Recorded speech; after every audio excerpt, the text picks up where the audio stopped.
नहमदुहु व नुसल्ली व नुसल्लिमु अला रसूलिहिल करीम अम्मा बाद अऊज़ु बिल्लाहि मिनश शैतानिर रजीम बिस्मिल्लाहिर रहमानिर रहीम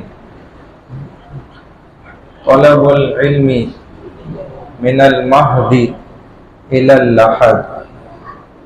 ये एक अल्लाह वाले का कौल है।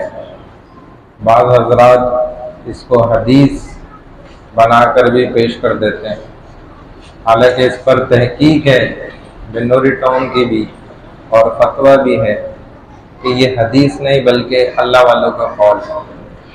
लेकिन ज़बरदस्त बात है बहरहाल कि इल्म हासिल करो माँ की गोद से लेकर और लहद यानी कब्र में जाने तक।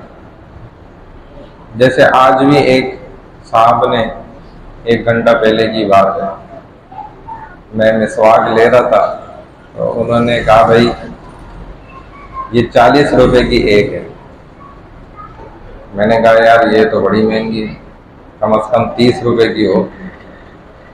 कहने लगे भाई तलबा के लिए 30 की है और उसके अलावा के लिए 40। तो मैंने कहा मैं भी तो तालिब इल्म हूँ, अभी तक सीख रहे हैं भाई हम तो। हमारे तो अल्लाह वाले 80-80, 90-90 साल के हो गए थे और वो तब भी कहते थे कि मैं तो अभी तक सीखने वाला हूँ।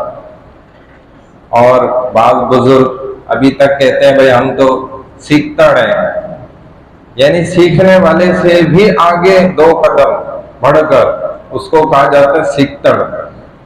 यानी जो सीखने वाले से भी ज्यादा मेहनत करने वाला, कोशिश करने वाला, शौक और जज्बा रखने वाला, तो वो अपने आप को कहते थे हम सीखता रहे। तो इल्म का इख्तिताम तो है ही नहीं, ये इब्तदा से लेके मरते दम तक इंसान ने हासिल करना है। इल्म दीन सीखना है, दुनिया का हुनर भी सीखता रहता है, दीन का इल्म भी सीखना इसके लिए लाजिम है, मलजूम है, बहुत जरूरी है। अगर आप अपनी कामयाबी चाहते हैं तो इल्म दीन सीखना पड़ेगा। हम बात ये अर्ज कर रहे थे कि नमाज की बात जिक्र हो रही थी। अब देखें नमाज जो है ना ये जमात के साथ है, और जमात का मकसद क्या है? मस्जिद में जुड़कर जो हम दिन में 5 मरतबा, ये रसूलुल्लाह सल्लल्लाहु अलैहि वसल्लम की मस्जिद का सुन्नत अमल भी है। और आप अलैहिस्सलातु वस्सलाम मस्जिद में ना नमाज होती थी तो सबके हालात के लिए बैठा करते थे कि भाई जिसका जो मसला है, उसके जो हालात हैं आए हमें जिक्र करे। जिसका कोई शादी का मसला है, बच्ची की शादी नहीं हो रही, उसकी अपनी शादी नहीं हो रही, उसके और दीगर जिंदगी के मामलात हैं जो बिगड़े में खराब है, किसी का कारोबारी मसला है, तो सारे शरई मसले भी, जिंदगी के मसाइल भी, दुनिया के मसाइल, दीन के मसाइल, हत्ता के शादियां जो है वो मस्जिद में हुआ करती थी। देखें हैरत की बात, वलीमा तक मस्जिद में होता था। और मैंने खुद कई मरतबा वलीमा इसी कराची में बिन्नूरी टाउन मस्जिद में मैंने खुद वलीमा खाया, कई मरतबा, 1-2 मरतबा नहीं। एक दफा हमने वलीमे में शरबत पी है, ये सुन्नत भी, सस्ता और हल्का वलीमा, हमने शरबत भी पिया, वलीमा का वो। और कैदी होते थे वो भी मस्जिद में उनको बांध देते थे सतून से। तो मुसलमानों के इतने पक्के और मजबूत आमाल थे, वो देखकर वो काफिर भी होते थे ना तो मुसलमान हो जाते थे। यार मुसलमान ऐसे होते हैं। अभी तो हमारा एक हिंदू साथी कहता है कि हम तो इनके ही हरकतें देखकर मुसलमान नहीं होते। अल्हम्दुलिल्लाह वो हिंदू है, पक्की उम्र का है, अब तो ज़ईफ हो गया।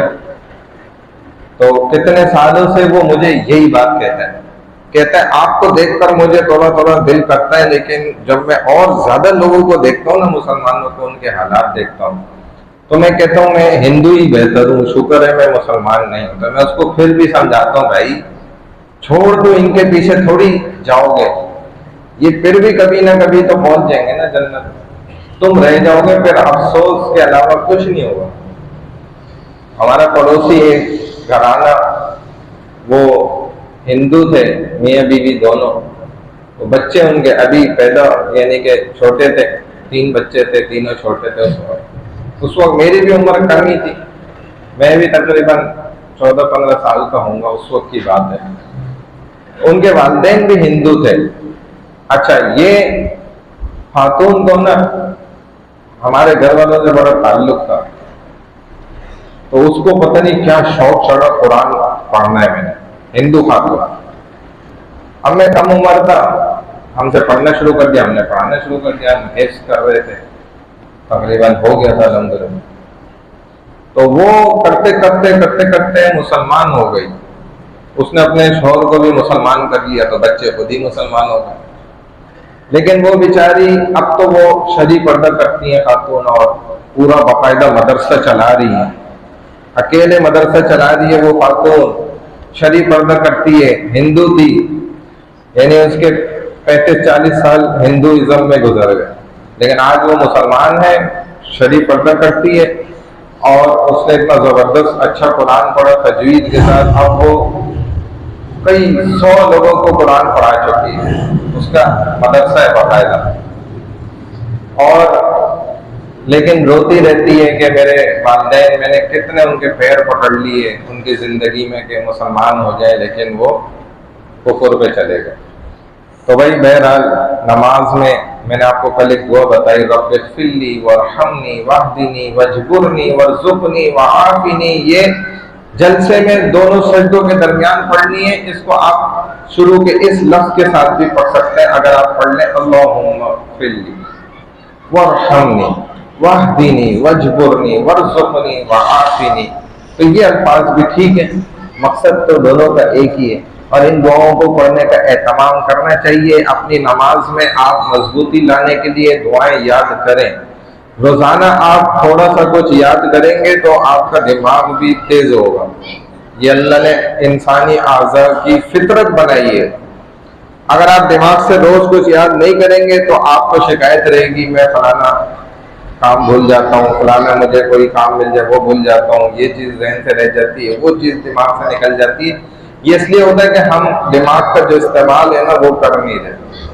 दिमाग का असल इस्तेमाल ये कि इससे रोजाना कुछ याद भी किया जाए, हिफ्ज किया जाए, तो इससे दिमाग इंशाल्लाह मजबूत होगा। मेवे शेवे भी खाने नहीं पड़ेंगे, वो आप वैसे खाएं क्योंकि वो खालिस चीजें बची हैं बहुत चंद, लेकिन अगर रोजाना कुछ आप इससे याद करेंगे, हिफ्ज करेंगे, तो ये दिमाग क्या होगा, तेज होगा। हर फर्ज नमाज के बाद ऐसे हाथ रखें और कहें 11 मरतबा या क़विय्यु या क़विय्यु या क़विय्यु या क़विय्यु, दिमाग तेज होगा इंशाअल्लाह। सुब्हानल्लाहि व बिहम्दिही, सुब्हानकल्लाहुम्मा व बिहम्दिका, नशहदु अल्ला इलाहा इल्ला अंता, नस्तग़फिरुका व नतूबु इलैक, बिरहमतिका या अरहमर राहिमीन।